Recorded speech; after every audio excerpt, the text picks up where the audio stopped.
বিসমিল্লাহির রহমানির রহিম। আসসালামু আলাইকুম রহমতুল্লাহি ওবারকাতু। আশা করি মহান আল্লাহ রাব্বুল আলামিনের অশেষ রহমতে আপনারা সকলে ভালো আছেন। রাত্রিবেলা ঘর ঝাড়ু দিলে কি হয়, কেন হজরত আলী রাদিয়াল্লাহু তাআলা আনহু রাত্রিবেলা ঘর ঝাড়ু দিতে নিষেধ করেছেন? প্রিয় বন্ধুরা, খুবই গুরুত্বপূর্ণ একটি ভিডিও হতে চলেছে। ভিডিওটি নিয়ে আজকে আমরা আলোচনা করব। বন্ধুরা, ভিডিওটি শুরু করার আগে একটু প্রার্থনা করি। হে আল্লাহ, আমাদের সকল প্রকার গুনাহ থেকে রক্ষা করুন। তো চলুন শুরু করি। একবার এক মহিলা হজরত আলী রাদিয়াল্লাহু তাআলা আনহুর নিকট এসে তাকে বলতে লাগলেন, হে আলী রাদিয়াল্লাহু তাআলা আনহু, ঘরে 3টি পুত্র সন্তান এবং আমার স্বামী সবাই উপার্জন করতে সক্ষম। তারা সবাই উপার্জন করে, কিন্তু তারপরেও আমাদের ঘরে কোনো বরকত নেই। সব সময় অভাব অনটন লেগেই থাকে। আমরা অনেক পেরেশানির মধ্যে রয়েছি, আর সব ধরনের শুভ কাজ হতে আমরা পেছনে পড়ে যাই। মহিলার এই অভিযোগ শোনার পর হজরত আলী রাদিয়াল্লাহু তাআলা আনহু তাকে বললেন, শুনে রাখো, ঘরের প্রতি বদদুয়া করা হয় অথবা যে ঘরের উপর কোনো মানুষ অথবা প্রাণীর বদদুয়া থাকে, সেই ঘরে বরকত থাকে না। আল্লাহ তাআলা সেই ঘরে বরকত দেন না। তখন মহিলা বললেন, হে আলী রাদিয়াল্লাহু তাআলা আনহু, আমার ঘরে আবার কে বদদুয়া করবে? তখন হজরত আলী রাদিয়াল্লাহু তাআলা আনহু বললেন, আচ্ছা বলো তো, তুমি তোমার ঘর কখন ঝাড়ু দিয়ে থাকো? তখন মহিলা বললেন, হে আলী রাদিয়াল্লাহু তাআলা আনহু, আমার ঘর পরিষ্কার করার কোনো সুনির্দিষ্ট সময় নেই। কখনো সকালে বা কখনো বিকেলে, আবার বেশিরভাগ সময় রাত্রিবেলা ঘর ঝাড়ু দিয়ে থাকি। এই কথা শোনার পর হজরত আলী রাদিয়াল্লাহু তাআলা আনহু তখন বললেন, তুমি সব সময় তোমার ঘর সকালবেলা ঝাড়ু দেবে, রাত্রিবেলায় কখনো ঘর ঝাড়ু দেবে না। কেননা সূর্য ডোবার পর যত কীটপতঙ্গ জমিনের উপর পড়ে থাকে, তারা ঘরের মেঝেতে আরাম করে বসে, ঘুমায় অথবা বিশ্রাম করে। তারা পুনরায় সকাল হওয়ার অপেক্ষা করতে থাকে আর আল্লাহ তাআলার ইবাদত করতে থাকে। কিন্তু যখনই সেই সময় কোনো মানুষ ঘর ঝাড়ু দেয়, তখন সেই সব কীটপতঙ্গ ঝাড়ুর আঘাতে সেখান থেকে দূরে সরে যায়। অনেক সময় তাদের বসার আসর ভেঙে যায়, তাদের বাসা ভেঙে যায়। তখন অন্ধকারে তারা কিছু দেখতেও পায় না যে অন্য কোথাও চলে যাবে, আর তারা তখন ঘরের ভিতরে অসহায়ভাবে এদিক ওদিক ঘোরাঘুরি করতে থাকে, পেরেশান হয়ে যায়, আর সেই কারণেই তারা বদদুয়া করতে থাকে। তাই তোমার উচিত দিনের বেলায় ঘর ঝাড়ু দিয়ে পরিষ্কার পরিচ্ছন্ন করে রাখা। অন্তত সন্ধ্যা ঘনিয়ে আসার আগেই ঘর পরিষ্কার করে ফেলতে হবে। তবে এর মানে এটা নয় যে কখনো রাত্রিবেলা ঘরে অনেক বেশি অপরিষ্কার হয়ে গেছে, কোনো কারণে নোংরা হয়ে গেছে, আর আপনি সেই অবস্থায় ঘরকে নোংরা রেখে ঘুমিয়ে পড়বেন। সেটা আপনার জন্য অনুচিত হবে। সেই ক্ষেত্রে আপনাকে অবশ্যই ঘর পরিষ্কার করে ঘর ঝাড়ু দিয়ে তারপরে ঘুমাতে হবে। তাহলে হজরত আলী রাদিয়াল্লাহু তাআলা আনহু এই বক্তব্য দ্বারা এটাই উদ্দেশ্য যে আপনি ঘর ঝাড়ু দেওয়ার জন্য রাত্রিবেলাকে নির্দিষ্ট করে দেবেন না, এবং আপনি দিনের বেলায় ঘর ঝাড়ু দিয়ে পরিষ্কার করে রাখবেন। যদি কখনো রাতে জরুরি প্রয়োজন দেখা দেয়, তখন মাঝে মাঝে রাতের বেলায় ঘর ঝাড়ু দেওয়া যেতে পারে। তখন হজরত আলী রাদিয়াল্লাহু তাআলা আনহু সেই মহিলাকে আরও 3টি জ্ঞানবান বক্তব্য প্রদান করেছেন। সেই মহিলাকে তিনি বললেন, হে নারী, তুমি তোমার দানের হাতকে সম্প্রসারিত করো। মনে রাখবে যে যত বেশি দান করবে, আল্লাহ তাআলা তার সম্পদ তত বেশি বাড়িয়ে দিবেন। আল্লাহ তাআলা দান এবং সাদকাকে উৎসাহ দিয়েছেন। দান, সাদকা এবং যাকাত এর মাধ্যমে মানুষের দুনিয়াবি বহু কল্যাণ লুকিয়ে রয়েছে। তিনি আরও বলেন, হে মহিলা, তুমি কি জানো কেন খাবার পচে যায়? তখন সেই নারী বলল, না, আমি জানি না। তখন হজরত আলী রাদিয়াল্লাহু তাআলা আনহু সেই মহিলাকে বললেন, আল্লাহ রাব্বুল আলামিন খাবারের মধ্যে এক ধরনের পোকা সৃষ্টি করে দিয়েছেন, যাকে আধুনিক বিজ্ঞান ব্যাকটেরিয়া বলে থাকে। আর এই ব্যাকটেরিয়ার কারণে একটা নির্দিষ্ট সময় পর খাবার পচে যায়। আল্লাহ তাআলা যদি এমন ব্যবস্থা না করতেন, তাহলে মানুষ খাবারকে স্বর্ণের মতো বছরের পর বছর জমা করে রেখে দিত। আর তখন গরিব মানুষ না খেয়ে কষ্ট পেত। আল্লাহ তাআলা খাবারের মধ্যে ব্যাকটেরিয়ার সৃষ্টি করে দিয়েছেন বলে নির্দিষ্ট সময়ের মধ্যে খাবার পচে যায়। তাই হয় খাবার আপনাকে খেয়ে ফেলতে হবে, আর না হলে অন্য কোনো অভাবীকে সেই খাবার দিয়ে দিতে হবে। সুবহানাল্লাহ।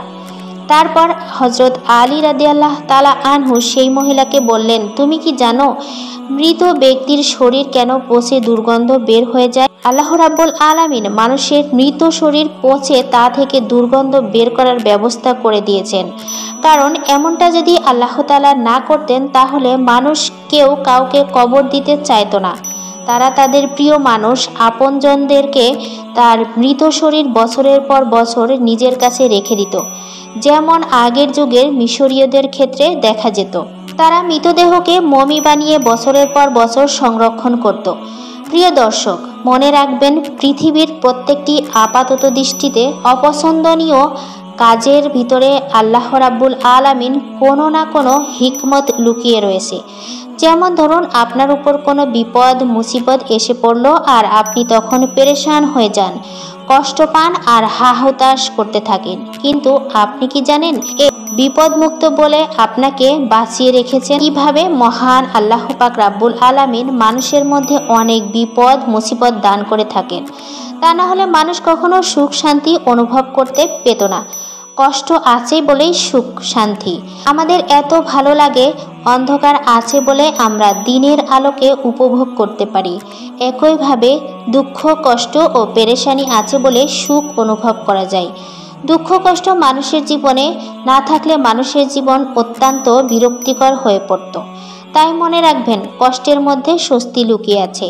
মহান আল্লাহ রাব্বুল আলামিন পবিত্র কোরআনে বলেন, নিশ্চয় কষ্টের সাথে সুখ আছে। আবার আয় রোজগার ভালো হওয়া সত্ত্বেও অনেকের অভাব দূর হয় না। তো কিছু গুনাহের কারণে ও শুকরিয়া না থাকার কারণে সম্পদের বরকত নষ্ট হয়ে যায়। জীবনের প্রতিটি ক্ষেত্রেই বরকতের প্রয়োজনীয়তা অপরিসীম। কোনো জিনিসে আল্লাহর কল্যাণ নিহিত থাকাকে এক কথায় বরকত বলা হয়। নিচে সম্পদের বরকত কমে যাওয়ার কারণগুলো তুলে ধরা হলো। শুকরিয়া আদায় না করা, মহান আল্লাহর নেয়ামতের শুকরিয়া আদায় না করলে বরকত ও কল্যাণ লাভ করা যায় না। উপরন্ত শাস্তির হুঁশিয়ার রয়েছে।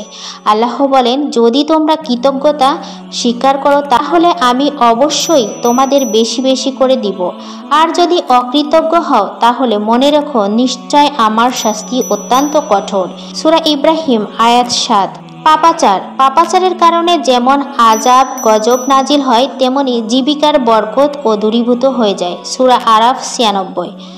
অন্যায় পথের সম্পদ আহরণ, হারাম উপায়ে সম্পদ অর্জন তারপর দূরীভূত হয়ে যায়। রাসূল সাল্লাল্লাহু আলাইহি সাল্লাম বললেন, যে ব্যক্তি সঙ্গত পন্থায় সম্পদ অর্জন করে তাকে বরকত দান করা হয়, আর যে ব্যক্তি অসঙ্গত পন্থায় সম্পদ অর্জন করে সে এমন ব্যক্তির মতো যে আহার করে কিন্তু তৃপ্ত হয় না। মুসলিম আয়াত 1052। প্রতারণা ও ধোঁকার কারণে সম্পদের বরকত চলে যায়। বুখারী 2079। অধিক কসম খাওয়া, প্রয়োজন বা অপ্রয়োজনে অধিক কসম খাওয়া উচিত নয়, এটি বরকত ধ্বংস করে। মুসলিম মেশকাত 2793। সুদের আদান প্রদান, সম্পদ বৃদ্ধির লক্ষ্যে মানুষ সুদ গ্রহণ করে, অথচ সুদের আদান প্রদানের জীবিকার বরকত দূর হয়ে যায়। আল্লাহ বলেন, আল্লাহ সুদকে নিঃশেষ করে ও সাদগায় প্রবৃদ্ধি দান করে। সূরা বাকারা 276। কৃপণতা মানুষকে পাপাচারে লিপ্ত করে, যা ইহকালীন ও পরকালীন জীবনে ক্ষতিগ্রস্ত হওয়ার কারণ। আবু দাউদ 1698। সন্তুষ্ট না থাকা, আল্লাহ তাআলা তার বান্দাদের জন্য বন্টন করে থাকেন। মানুষের রিজিকের উপর সন্তুষ্ট থাকলে তার জীবিকায় বরকত লাভ হয়। পক্ষান্তরে ওই রিজিকের উপর সন্তুষ্ট না হলে জীবিকার বরকত চলে যায়। মুসনাদে আহমদ 20279। অপচয় ও অপব্যয়, প্রয়োজনে খরচ করা হচ্ছে অপচয়, এটি নিন্দনীয়। অপচয়কারীদের আল্লাহ পছন্দ করেন না, সুতরাং এটিও বরকত কমে যাওয়ার কারণ। সূরা আরাফ 31। জাকাত না দেওয়া, সম্পদের হক হচ্ছে জাকাত প্রদান করা। এই হক প্রদান করলে সম্পদের বরকত হয়, অন্যথায় বরকত দূরীভূত হয়ে যায়। মনে রাখতে হবে জাকাত আদায় করা ফরজ। রাসূল সাল্লাল্লাহু আলাইহি সাল্লাম বলেন, যখন কোনো জাতি জাকাত আদায় করে না তখন আসমান থেকে বৃষ্টি বর্ষণ বন্ধ করে দেওয়া হয়। যদি ভূপৃষ্ঠে চতুষ্পদ জন্তু ও নির্বাক প্রাণী না থাকতো তাহলে কখনো বৃষ্টিপাত হতো না। ইবনে মাজাহ 4019। আল্লাহ তাআলা মুসলিম উম্মাকে জীবিকা বরকত বৃদ্ধি এবং তা অব্যাহত রাখার জন্য উপরোক্ত কাজগুলো পরিহার করার তৌফিক দান করুন। প্রত্যেকের কাজে সম্পদ ও রিজিকে বরকত দান করুন, আমিন। প্রিয় দর্শক, আপনাদের এই ভিডিওতে যা কিছু বলেছি তা ভালো করে লক্ষ্য করবেন। এই কারণগুলোর জন্য বাসায় রিজিক বরকত আসে না, আর বরকত রিজিক পেতে হলে এগুলো ভালো করে জেনে রাখুন। তো বন্ধুরা, এই ছিল আমাদের আজকের ভিডিওটি ভালো লাগলে অবশ্যই লাইক, কমেন্ট এবং সাবস্ক্রাইব করবেন এবং ভিডিওটির বিষয়ে আপনার যদি কোনো মতামত থাকে তাহলে কমেন্ট করে জানাবেন। দেখা হচ্ছে পরবর্তী ভিডিওতে। আল্লাহ হাফেজ।